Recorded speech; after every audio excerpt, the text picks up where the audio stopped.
Is there a cover-up over Keir Starmer's Grindr firebombers? I only ask because it's now been revealed that these three blokes accused of arson attacks on the Prime Minister's property will not stand trial for a whopping 10 months. The trio will enter a plea hearing on October the 17th, then face trial at the Old Bailey on April the 27th, 2026. Almost a year after the fires they are accused of starting last month. We're constantly told that timing isn't done deliberately or cynically. These guilty pleas people aren't told to make them. And we're supposed to constantly believe that. I mean, this is such a curious story. I can't make head nor hair of it. My initial suspicion was that actually, given the nationality of the individuals, given the fact they were sort of jobbing actors, lived on the peripheries, my initial suspicion was they could potentially have been recruited by someone like the GRU, the Russian foreign intelligence arm, to try and create disruption in this country, to try and dissuade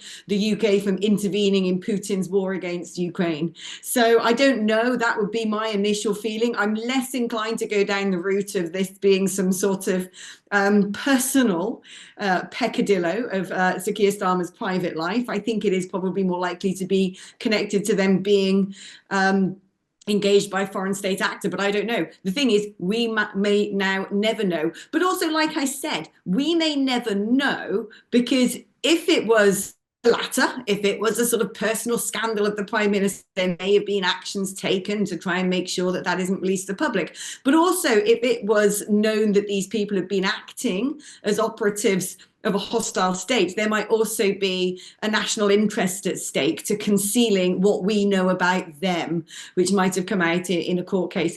The answer is, I don't know. We're going to have to wait 10 months, and then maybe we still will not know. But for such a staggering story, it really didn't generate the sort of newspaper columns that you would otherwise expect, which always makes me think there's something funny going on, a bit like that kid who attempted to assassinate Donald Trump. Normally, you would have years and years of speculating who was it, photos from his childhood, here's his school friends, this is the next door neighbor, this is, you know, someone who once walked his dog with him, and they'd all be giving their own account or review. I can't even remember the man's name, for crying out loud.